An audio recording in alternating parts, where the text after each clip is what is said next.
성도 여러분, 우리가 고린도 전서를 계속 묵상해 가면서 가장 세속적인 도시 한복판에서 그 영향을 고스란히 받으며 담아내고 있는, 그래서 너무 많은 문제들을 직면하고 있는 교회의 모습을 묵상하게 됩니다. 오늘도 참 쉽지 않은 주제를 여러분에게 말씀으로 함께 나누게 되는데요. 우리 지난주에 살펴봤던 고린도 교회의 첫 번째 문제가 뭐였습니까? 4장까지 주로 이 문제를 다루고 있는데, 사도 바울이 교회의 분쟁과 다툼의 문제였죠. 이 문제가 외형적으로 교회를 파괴하고 교회에 고통을 가하는 사건이었다면, 오늘 나누게 될 이 고린도 교회 두 번째 문제는 바로 교회의 이 숨겨진 은밀한 내적인 거룩함을, 그 죄를 통해서 거룩함을 파괴하는 음행의 문제였습니다. 사도 바울은 에베소에서 고린도 교회에 대한 충격적인 소식을 전해 듣는데, 고린도 교회 안에 음행이 있다는 것이었습니다. 여기서 음행의 의미로 쓰인 이 단어는 포르네이아라는 단어입니다. 헬라어로. 정확히 말하자면 창녀와 관계를 맺는 행위를 뜻하지만, 보편적으로는 하나님이 우리에게 아름다운 선물로 주신 성을 아름답게 사용하며 누리는 축복이 아니라 모든 형태의 악한 성행위를 의미할 때 사용되는 단어죠. 그래서 영어의 포르노그라피라는 단어가 이 말에서 나왔습니다. 그런데 고린도 교회의 상황은 더 악했습니다. 왜냐하면 바로 자기 아버지의 아내를 데리고 사는 근친상간의 범죄가 그들 가운데 있었다는 것입니다. 여기서 아버지의 아내라면 어머니인데, 그렇게 말씀하지 않고 아버지의 아내라고 굳이 말한 이유는 아마 주변 많은 민족 가운데 일부 다처제의 문화와 풍속을 그대로 유지하고 있는 사회 속에서 아마도 자신의 계모이거나 아버지의 첩이었을 것으로 추측이 됩니다. 그리고 그 음행의 죄는 현재 시제로 기록되어 있습니다. 무슨 얘기냐면 아직도 그들 가운데 계속되고 있다는 것입니다. 그런데 이런 음행은 심지어 이방 사람들 가운데도 용납될 수 없는 것이라고 말씀하죠. 여러분, 로마 제국이 굉장히 성적으로 타락하고 문란한 제국으로 이해를 하시지만, 사실은 근친상간은요, 로마법으로도 금지하고 있는 굉장히 심각한 사회적 죄악이었습니다. 그래서 1절 말씀을 원문으로 보면 사실 이런 말로 시작합니다. 우리 새번역 성경은 그것을 번역을 안 했더라고요. 근데 개역개정은 번역을 해놨습니다. 그 단어가 뭐냐면 홀로스라는 단어인데, 심지어라는 뜻입니다. 심지어 여러분 가운데 음행이 있다는 소문이 들립니다. 여러분, 심지어라는 이런 단어를 어떤 때 쓰죠? 도저히 받아들일 수 없는 어떤 내용을 말할 때, 참으로 어처구니가 없을 때, 어떻게 그럴 수 있나 하고 충격을 받을 때 우리는 심지어 이렇게 말하죠. 그런데 더 심각한 것은 고린도 교회가 그러한 내용을 다 알고 있으면서도 이것을 문제라고 생각하지도 않을 만큼 영적으로 무감각해졌다는 겁니다. 심각한 죄임에도 공동체는 이런 죄를 모르는 척 그냥 덮어버리고 있었던 것이죠. 별 거리낌 없이 용납했다는 것입니다. 더 심각한 것은 오히려 그러한 일을 하는 자가 떳떳하게 자랑하고 있는 상황까지 간 겁니다. 어떻게 그럴 수 있을까 싶습니다. 그것은 이미 바울로부터 받은 복음과 그에 합당한 성도의 삶에 상당한 왜곡이 고린도 교회 가운데 일어났음을 반증하죠. 그것은 고린도 사회가 속한 헬라의 철학과 그 당시의 고린도의 성적 방종이 너무 일상화된 도시 문화가 주님의 교회에 얼마나 큰 영향을 미치고 있었는지를 보여주는 것입니다. 이미 우리 영혼은 구원을 받았기에 이제 우리 육체로 행하는 것은 아무런 의미가 없다고, 그리고 스스로를 그렇게 속이고 스스로 면죄부를 주었던 겁니다. 이원론적인 헬라 철학의 영향으로 그들은 육신으로 행하는 일은 무엇이든 자신들이 얻은 구원에 아무런 영향을 미치지 않는다는 아주 잘못된 거짓된 가르침의 영향 속에 신앙이 왜곡되고 만 것이죠. 그들은 영적인 것과 육적인 것을 전혀 별개의 것으로 취급했습니다. 그래서 아주 영적인 사람은 육적으로 어떠한 삶을 살든지 자신의 영적 상태에 영향을 받지 않는다고 믿었던 겁니다. 무슨 말이냐면 육체는 이미 악하고 더러운 굴레에 지나지 않지만 영혼은 구원받았기에 그 이후의 육체의 어떤 행위도 영혼의 구원에 영향을 미치지 않는다는 겁니다. 오늘날 구원파와 똑같습니다. 그러니 육체로 어떤 부도덕한 행위를 일삼아도 내 영혼은 이미 하나님께 속한 천상의 사람이니까 아무런 문제가 되지 않는다는 주장이죠. 자신은 영적이기 때문에 무슨 짓을 해도 영적인 사람으로 남는다는 영적 그 교만이 고린도 교인들을 죄에 대해 관대하게 만들었습니다. 그리고 아마도 그들의 이 방관적인 태도의 배후에는 분명 이 음행을 행하는 자들이 굉장히 경제적인 수준을 가지고 사회적인 위상을 가지고 공동체 내에서 대단한 영향력을 미치고 있었던 것으로 보입니다. 그러면서 자기가 행한 일을 옳다고 말하고 그와 같은 일을 행하는 다른 사람도 용납하고 심지어 그를 옳다고 말하는 것입니다. 이것이 바로 하나님의 공동체가 직면한 악의와 악독의 누룩으로 오염된 교회의 모습이었죠. 바울은 이들의 이러한 오염된 신앙과 태도에 대해서 바로 2절에서 이렇게 지적합니다. 같이 한번 읽을까요? 시작. 그런데도 여러분은 교만해져 있습니다. 오히려 여러분은 그러한 현상을 통탄하고 그러한 일을 저지른 자를 여러분 가운데서 제거했어야 하지 않았겠습니까?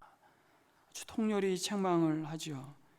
그러면서 아니 좋은 게 좋은 거지, 관용이라는 이름으로 이런 죄를 적당히 용납하고 넘어가는 이런 고린도 교회 성도들의 태도는 바로 어디서 비롯됐다고요? 교만에서 비롯됐다고 말씀합니다. 이미 자신의 구원을 다 이룬 것처럼 그들은 스스로 자신들의 어리석음과 자유가 아닌, 복음이 가져다 준 자유가 아니라 육체의 방종을 전혀 부끄러워하지 않았던 겁니다. 오히려 그들은 자신들이 누구보다 자유로운 사람들이라고 생각했던 것이죠. 이 교만에 대해서 바울은 이런 음행을 포함한 죄에 대한 교회의 태도, 교회가 죄를 어떻게 다루어야 할 것인지, 죄에 대해서 성도가 가져야 할 마땅한 태도가 무엇인지를 5장과 6장에 걸쳐서 말씀합니다. 이 권면의 핵심은 다른 것이 아닙니다. 그들 안에 있는 죄를 제거하고 교회의 거룩함을 회복하라는 것입니다.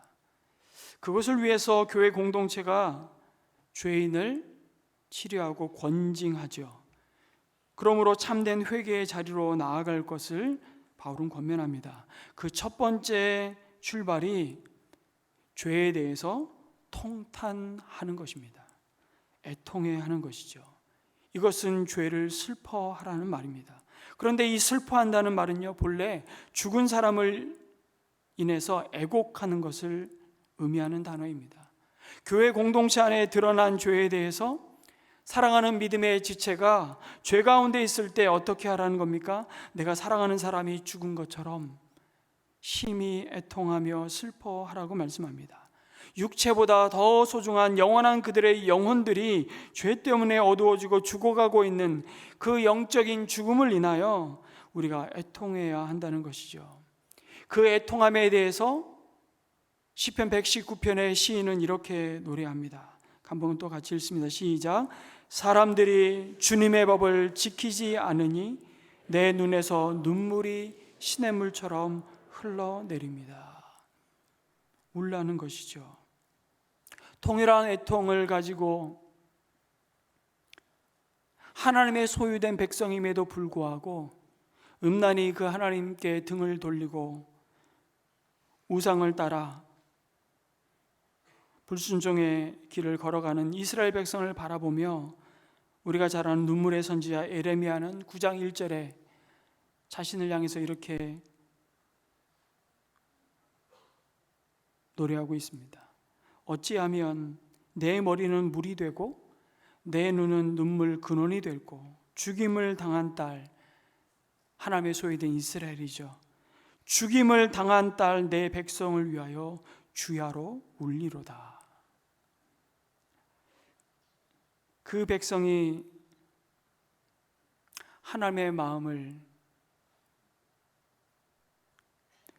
거부하고 죄 아래 행하는 무리가 되었기 때문에 내 머리 전체가 그냥 물통이 되고 내 눈에서 수도꼭지처럼 내가 밤낮 없이 울기로 작정했다는 것이죠.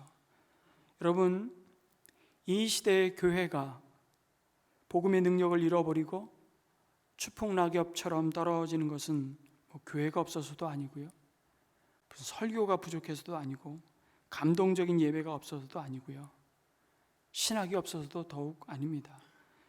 이렇게 죄를 애통하는, 슬퍼하며 통한이 여기는 그 엎드림이 사라졌기 때문이라고 말씀합니다.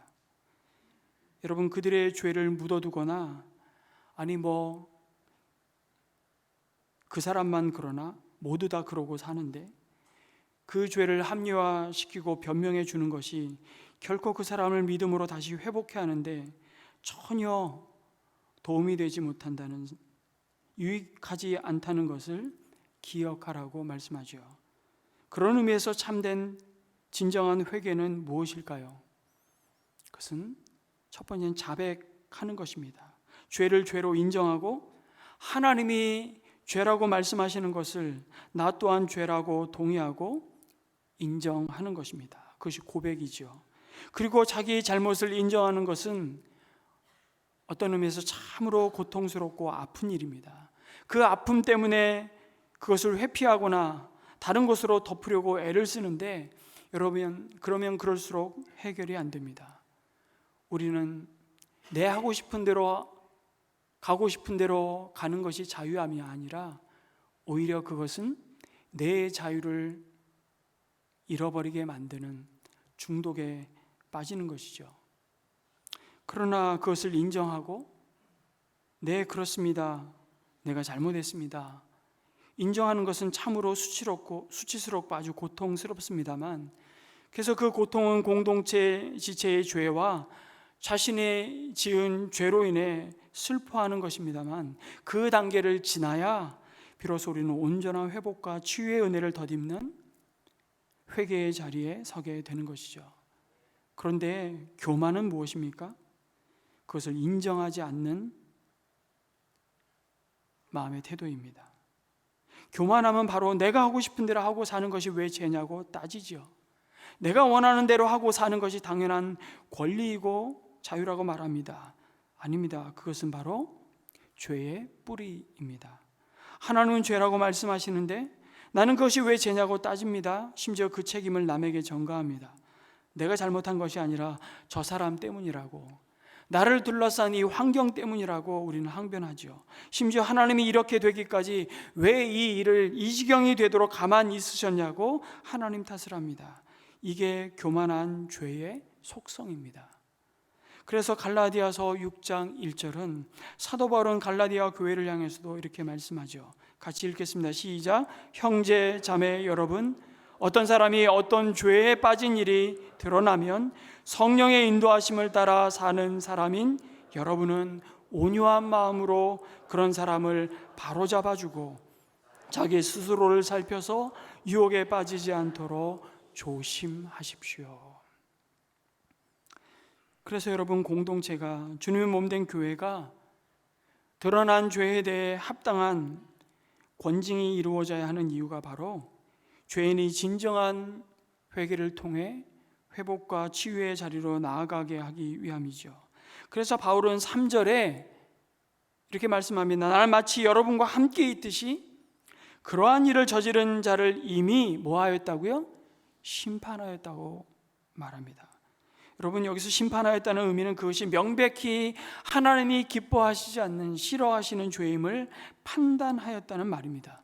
그리고 교회가 그 죄에 대해 더 이상의 합리화하거나 변명이나 묵인을 용납해서는 안 된다는 것을 아주 강하게 말씀하시는 것이죠. 이것이 교회의 권징과 치리를 통해 이루어집니다. 여러분, 그런 의미에서 교회의 권징과 치료의 목적이 무엇일까요? 그 무엇보다도 죄인을 참된 회개의 자리로 나오게 하고 그를 누르게 들지 않은 사람으로 부르신 그 존귀함을 회복해 하는 것입니다. 5절에 음행한 자를 교회의 공동체는 당장 사탄에게 넘겨주어서 그 육체는 망하게 하고 그의 영은 주님의 날의 구원을 얻게 하려고 말씀합니다. 여러분, 신약성경 중에 굉장히 해석하기가 아주 어려운 난해 구절 중에 한 구절입니다. 음행한 자를 사탄에게 넘겨준다는 것의 의미를 여러 가지로 해석할 수 있습니다만 대체로 그것은 교회 공동체로부터 내보내라는 것입니다. 교회의 보호를 거두는 것이죠. 출교입니다. 왜 그렇습니까? 그 사람을 공동체가 계속 품고 있으면서 묵은 누룩, 다시 말해 악의와 악독을 묵인하고 공동체의 거룩함을 훼손하지 말라는 것이죠. 죄를 그대로 방치하면 교회 전체가 병들기 때문입니다.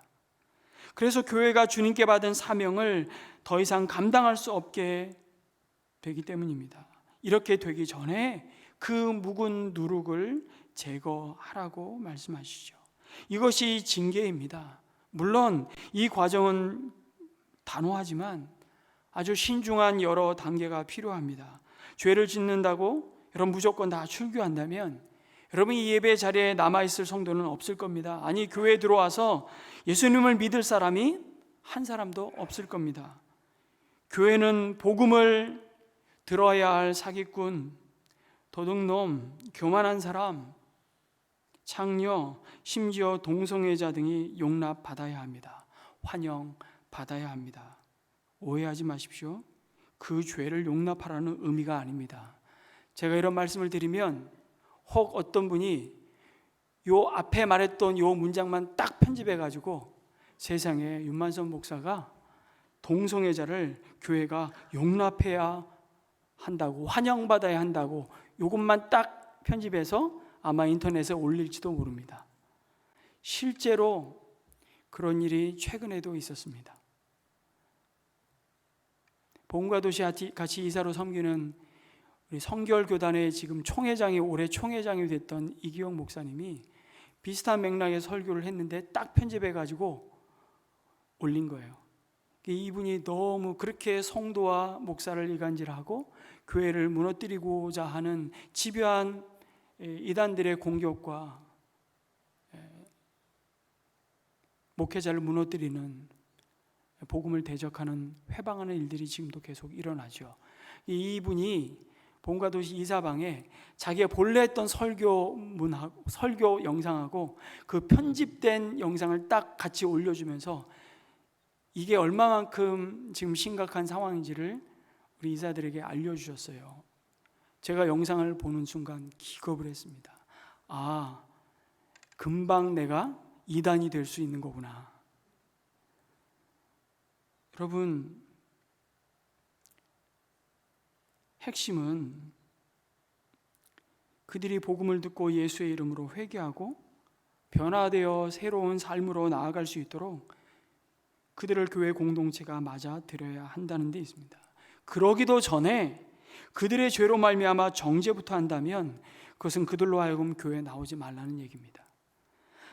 나름 교회 안 다니는 분들도 얼마나, 여러분, 교회에 나오는 이 문턱이 얼마나 그들에겐 커다란 걸림돌인지 아십니까? 그들도 나름대로 얼마나 조심하는 줄 아십니까? 교회에 나오시라고 전도하면 내가 아직 술을 못 끊어서, 아직 담배를 피고 있어서 못 나오겠다는 분들이 가끔씩 계시는데 여러분, 이분들도 아시는 겁니다. 그런데 참 안타깝죠. 교회에 나오는 것과 그렇지 않은 차이가 술, 담배 안 하는 정도라고 생각하니까 안타까운 것입니다. 그분들에게 안타까운 것이 아니라 교회의 성도로 부름받은 자의 삶이 대표적으로 보여주는 구별됨이 고작 그게 다라는 것이 참 안타까운 것이죠. 이것보다 훨씬 놀라운 복음의 능력, 거룩한 능력이 회복되었으면 참 좋겠다는 생각을 해보게 됩니다.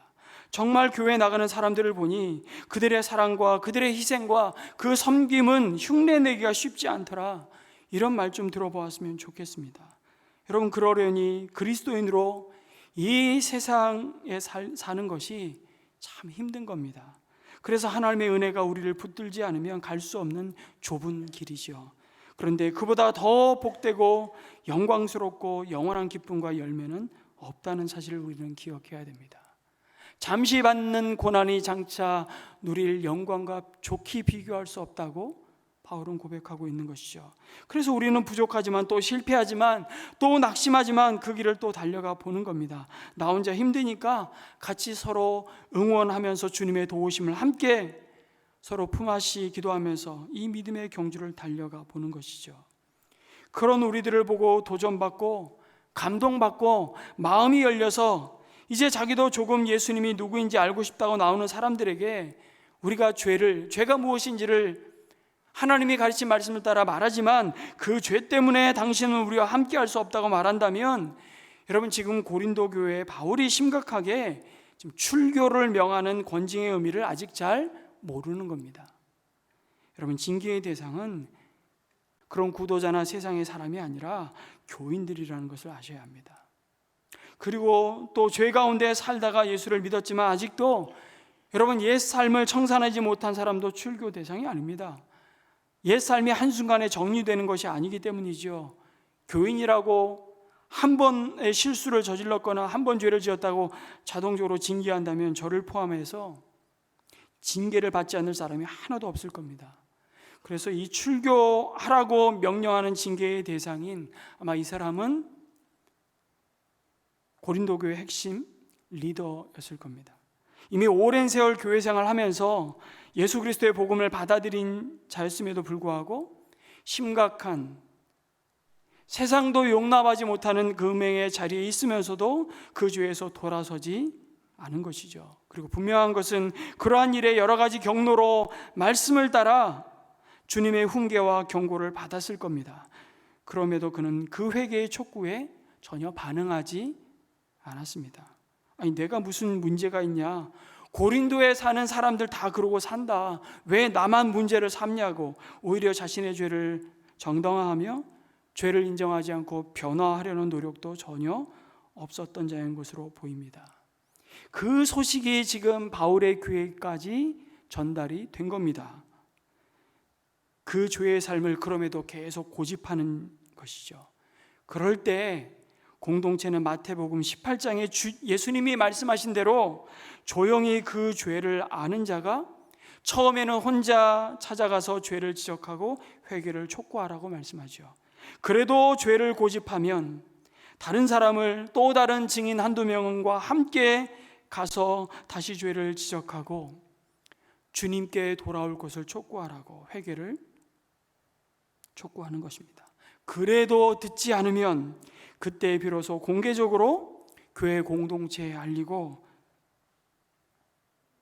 마지막 공동체 이름으로, 그 말은 교회의 머리 대신 예수님의 이름으로 권면하는 것입니다. 그래도 돌아서지 않거든 징계하라. 여기서의 징계는 최종 수단이죠. 어쩌면 극약 처방입니다. 모든 방법을 다 동원하여 설득해도 도저히 회개하고 돌아서는 기색이 없을 때 최후의 수단으로 행사하는 것이 바로 이 권징입니다. 이렇게 할 때 교회의 징계를 받는 자는 오히려 하나님의 보호와 그늘을 떠나 자신의 육체와 영혼이 얼마나 큰 고통과 수치 가운데 놓이게 됨을 비로소 바라보게 됩니다. 그리고 그 일로 인해 비로소 그가 하나님의 심판을 생각하고 진정한 회개의 길로 들어서게 될 기회를 얻게 만드는 것이죠. 여러분, 이때 이루어지는 회개는 회개에 합당한 열매를 동반한 아주 의지적인 돌아섬입니다. 여러분, 회개를 한자로 보면 이렇습니다. 뉘우칠 회는 내가 지은 그 죄를 후회하고 부끄러워하며 애통해하며 슬퍼한다는 것입니다. 그러나 그것만 가지고 회개가 이루어지지 않습니다. 개가 있어야 됩니다. 그 개가 아니라 고쳐야 한다는 말이죠. 그 죄에 계속 거하고 머물면 안 된다고, 그 죄에서 떠나야 한다고, 회개할 만한 열매를 맺으라고 하는 말씀이 바로 이것입니다. 예를 들면 여러분들이 남에게 돈 꾸고 안 갚은 것이 있으면 갚는 것, 이것이 회개에 합당한 열매이죠. 또 내가 남에게 말로 상처를 준 것이 있는데 나는 그 상처 준 것이 생각나서 하나님 앞에 회개했으니 나는 용서받았다, 그리고 멈추는 것이 아니라 그 상처 입은 자에게 찾아가서 회개했으면 사과하는 것입니다. 뿐만 아니라 더 중요한 것은 앞으로도 더 죄를 짓지 않겠다는 의지와 결심이죠. 의지적인 그 결단을 통해서 이루어지는 이것이 진정한 회개라고 말씀합니다. 그런 의미에서 권징을 하며 권징이 갖는 또 다른 목적은 그로 말미암아 죄가 공동체 전체에 영향을 미치지 않도록 차단하고 교회의 거룩과 순결을 보존하고 지키는 데 있습니다. 더 이상 죄악이 공동체에 하나님과의 관계를 파괴하지 못하도록 막는 데 있죠. 그래서 교회 공동체와 성도들의 삶에 더 이상 죄의 길이 만들어지지 않도록 예방하는 것입니다. 여러분, 제가 주중에 은혜샘물 초등학교 학부모님들과 우리 자녀들 연합예배를 설교할 때 이 말씀을 같이 나눴습니다. 시편 1편 말씀에, 그럼 복 있는 사람이 누구냐? 그 시편 150편 전체의 말씀의 서론과도 같은 1편 말씀을 시작하면서 복 있는 사람이 누구인지를 가르치는 것으로 하나님은 시편의 그 긴 하나님의 구원의 은혜와 역사를 노래하고 있습니다. 그 말씀 가운데 복 있는 사람은 악인들의 꾀를 따르지 않고 죄인들의 길에 서지 않고 오만한 자들의 자리에 앉지 않는 사람이라고 말씀하죠. 그런데 잘 보십시오. 이 세 가지는, 빨간 글씨로 되어 있는 이 세 가지는 별개의 것이 아닙니다. 이 세 가지는 사실상 연결되어 있죠. 순서가 있습니다. 먼저 시작은 생각입니다.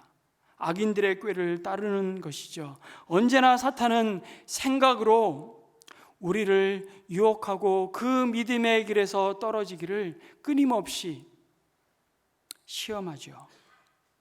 악한 생각들을 우리 머리에 불어 넣습니다. 우리가 그 생각을 물리치지 않고 그 꾀를 따르다 보면 어떻게 되는지 아십니까? 그게 죄의 길이 되는 것입니다. 여러분, 원래 길이라는 것이 무엇일까요? 원래 길이라는 것이 존재합니까? 원래는 길이라는 게 없습니다. 길은 언제나 만들어집니다. 산에 등산할 때를 한번 생각해 보십시오. 그냥 산이죠. 그런데 어떻게 해서 거기에 길이 생기느냐 하면 한 사람이 먼저 그 산을 밟고 지나갑니다. 다음 사람이 또 누군가가 밟은 그 길을 또 따라가죠.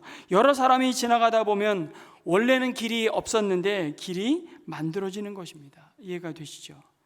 죄의 길이 나는 원리도 이와 똑같습니다. 내 속에 아직 죄의 길이 나지 않을 때 여러분, 우리의 마음의 상태는 어쩌면 이런 상태일 것입니다. 여러분, 어렸을 때 부모님이 다 아심에도 불구하고 자녀가 분명히 잘못한 것을 지적하는데 아주 천연덕스럽게 거짓말을 하지를 못하죠. 버벅댑니다. 부모님 다 알아요. 근데 그 아이의 마음의 상태가 그때는 어땠을까요? 정말 요동을 치는 거죠. 콩당콩당 거리는 겁니다. 얼굴이 벌써 빨개지고 거짓말하고 있다는 것이 다 표가 나는 것이죠. 무슨 말씀 드리고 싶으냐면 길이 아직 죄인의 길이 나지 않은 겁니다. 여러분, 처음 빠진 사람들, 처음에 그 불륜의 경험을 할 때 가슴이 그렇게 요동친대요. 저는 안 해봐서 잘 모르겠습니다. 심지어 무섭대요. 아직 마음에 죄의 길이 안 나서 그렇죠. 그런데요, 그 일을 한 번 하고 또 한 번 하고 또 한 번 하고 또 한 번 하다 보면 내 마음속에 죄의 길이 만들어지는 것 아십니까? 처음에는 그 죄를 지을 때 그렇게 가슴이 콩당콩당 했는데 더 이상 가슴이 뛰지 않습니다. 그 일을 너무 태연스럽게 쉽게 하죠. 왜냐하면 내 마음에 이미 죄의 길이 만들어졌기 때문입니다.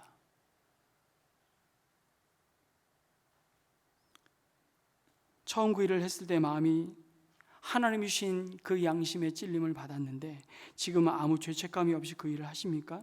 죄의 길이죠. 울어야 합니다. 내가 어쩌다가 이런 존재가 되었는지, 어쩌다 내 마음에 이렇게 많은 죄의 길이 났는지 생각해야 되는 것이죠. 이제 죄를 지어도 가슴이 뛰지도 않는다면 나는 죄의 길이 난 사람입니다. 본인이 인정하든 인정하지 않든, 그런데 그 길이 끝이 아니라는 사실. 만약 그럼에도 계속해서 그 죄의 길을 고집하며 따르다 보면 결국 오만한 자의 자리에 앉게 됩니다. 정말 무서운 겁니다. 그 자리는 더 이상 왔다 갔다 하는 길도 아닙니다. 그 자리에 머무는 것입니다.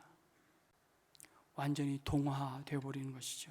죄에 대한 아무런 양심의 가책이 없을 뿐만 아니라 더 이상 죄를 죄로 여기지 않을 뿐만 아니라 이게 무슨 죄냐 얘기할 뿐만 아니라 죄의 자리에 앉아서 다른 사람들을 그 죄의 자리로 초청하는 상태, 이게 오만한 교만한 자의 자리에 앉는 것입니다. 그렇게 악독한 누룩이 공동체의 온몸에 퍼져버리는, 그렇게 병드는 것은 삽시간입니다. 여러분, 바울은 단호하게 이 악독한 누룩을 제거하라고 책망하죠. 그러면서 우리의 믿음을 이 악한 누룩에서 지키는 길은 우리가 누구인지를 다시 십자가의 눈으로 바라보는 데서 시작된다고 말씀합니다. 여러분, 바울은 고린도 교회의 음행 가운데 있는 자를 내쫓으라고 말씀하시면서 왜 갑자기 누룩 얘기를 합니까? 여러분, 누룩이 뭐죠? 이스트입니다. 빵을 부풀게 하기 위해서 빵 반죽에 넣는 효모이죠. 그런데 이 누룩은 바로 하나님을 인정하지 않고 죄를 죄로 고백하지 않고 자신이 여전히 하나님 노릇을 할 때 그들의 교만과 죄악들을 상징합니다. 그러면서 구약의 이스라엘 백성들이 애굽에서 나올 때 누룩 넣지 않은 빵을 급하게 준비하고 애굽의 모든 장자가 하나님의 심판으로 죽을 때 너희 조상들은 유월절 어린 양의 피로 말미암아 전적인 하나님의 은혜로 구원받았지 않느냐. 그때 이미 너희들 안에 누룩이 제거된 자들이 아니었냐라고 말씀하는 것이죠. 그와 같이 이제는 너희가 영원한 속죄의 양이 되신 예수 그리스도의 피로 말미암아 영원히 죄사함을 받고 이제 더 이상 죄와 함께 사는 자들이 아니라 나는 죽고 내 안에 그리스도가 산 자로 모든 더러움과 악함을 십자가에 이미 못 박은 자들이 아니냐고 말씀하는 겁니다. 너희들의 부르심이 어떻게 이루어진 것인지를 다시금 기억하라고, 너희들이 지금 누구에게 속한 자인지를 바라보라는 것입니다. 여러분, 너희들은 이제 누룩이 들지 않은 사람들로 부름받은 자들이라고 말씀합니다. 그러니 묵은 누룩, 다시 말해 악의와 악독을 품고 산다면 그것은 희생되신, 우리를 위해 희생하신 그리스도를 다시금 십자가에 못 박는, 그를 모독하는 자들이 아니냐고 굉장히 엄중하게 도전하죠.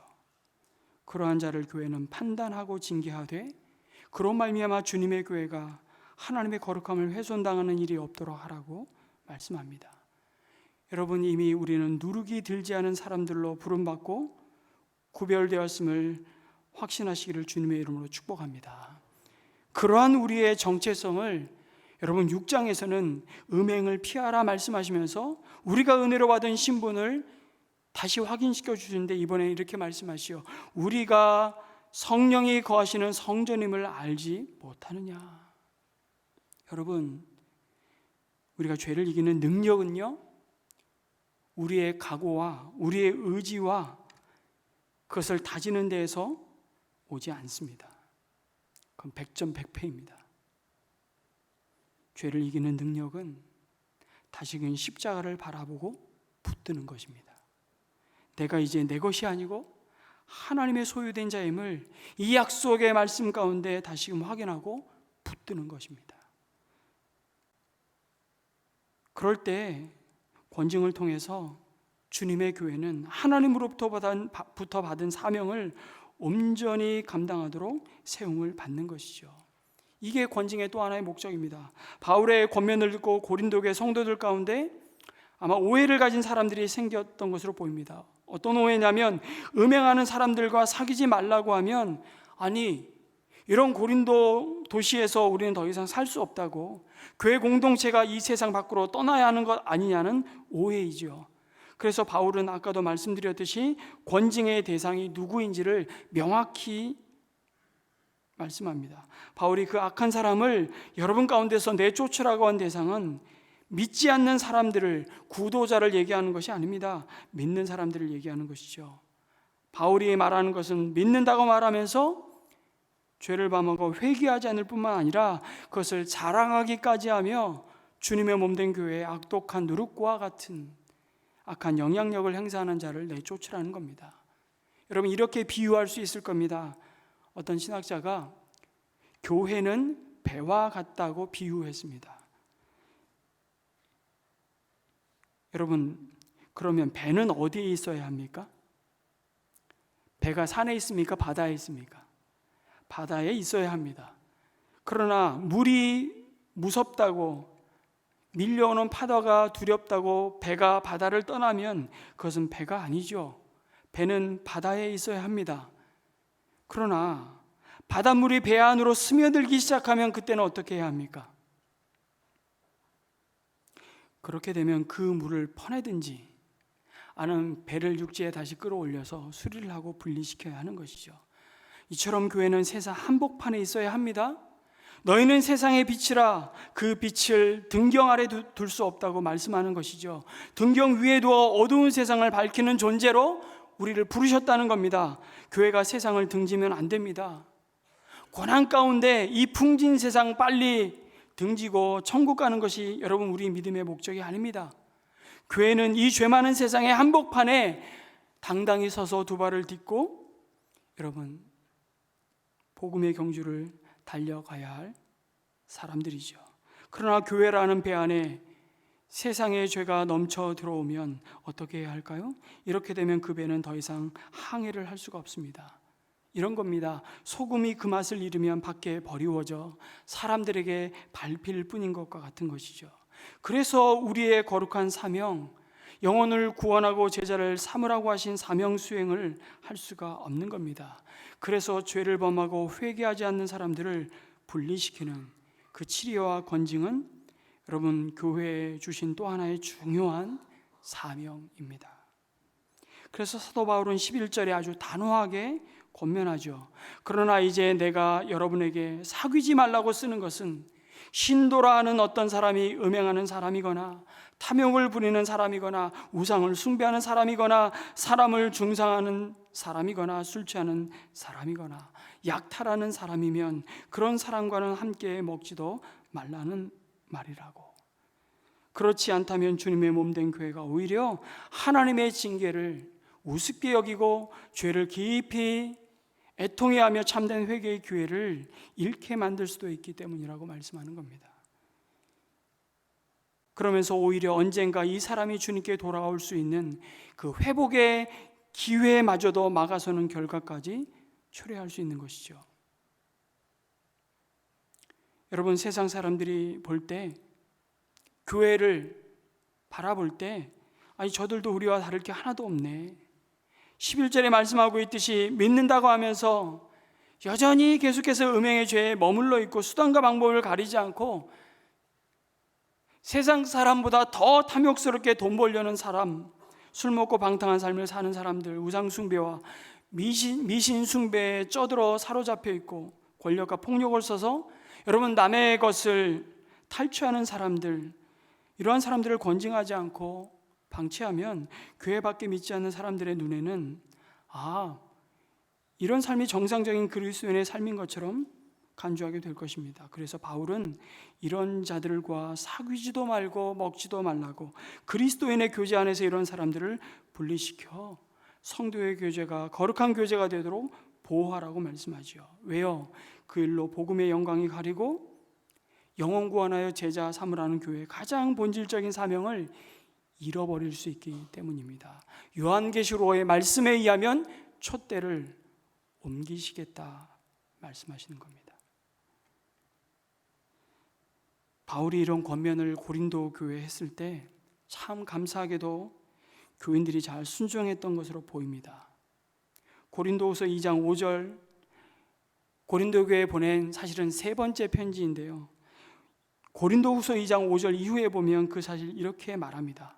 누가 마음을 아프게 하였다면 실은 나를 마음 아프게 한 것이 아니라 과장하지 않고 말해서 어느 정도는 여러분 모두를 마음 아프게 한 것이라 하겠습니다.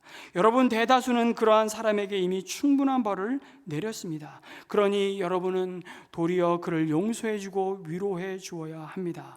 그 사람이 지나친 슬픔에 짓눌리는 일이 없도록 해야 합니다. 그러므로 나는 여러분이 그에게 사랑을 나타내어 보이기를 권합니다. 이제는 그가 징계를 받은 뒤에 아마 상당한 시간이 흐르고 난 뒤 그가 그 죄에서 돌이킨 것으로 보여집니다. 그러면 이제 그를 공동체는 받아주어야 합니다. 이제는 그를 회복시켜 주어야 하죠.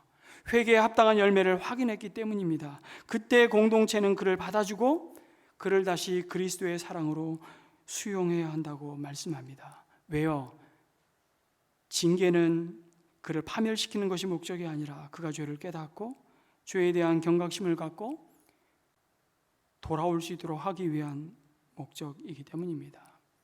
저희 교회도 한 가정 한 성도를 부부를 치리해서 출교시킨 적이 있습니다. 제가 위임받고 얼마 되지 않아서 제가 그때 너무 가슴 아팠던 것은 그 가정이 1998년 샘물교회 개척할 때 얼마 지나지 않아서부터 주님의 몸된 교회 함께 리더로 섬겼던 사람들이었다는 사실입니다. 전 지금도 계속 기도합니다. 그들이 주님 앞에 회개하고 돌이키고 돌아오기를. 저는 가끔씩 그 부부의 이름과 그 얼굴을 떠올리면서 기도합니다. 여러분, 요즘 신천지에서 많은 성도들이 신천지의 그 거짓됨을 보고 돌아옵니다. 그런데 문제는 그들이 기존의 교회에 믿음의 뿌리를 내리지 못하고 여전히 방황한다는 것입니다. 왜 그럴까요? 주님의 몸된 공동체가 그들을 받을 준비가 되지 않은 것이죠. 사랑하는 성도 여러분, 우리는 예수 그리스도의 희생으로 말미암아 악의와 악독이라는 이 묵은 누룩이 들지 않은 구별된 사람들로 이미 부름받은 자들입니다. 이것이 우리의 자격과 공로로 인한 특권이 아니기에 우리는 더욱 겸손히 우리의 죄와 허물의 사하심을 위해 여러분 서로를 믿음으로 권면하며 돌아봄으로 주님의 몸된 교회가 은혜와 진리 위에 든든히 세워져 가기를 기도합니다. 흠도 티도 없는 영광스러운 공동체로 우리가 세워져 가기를 주님의 이름으로 축원합니다.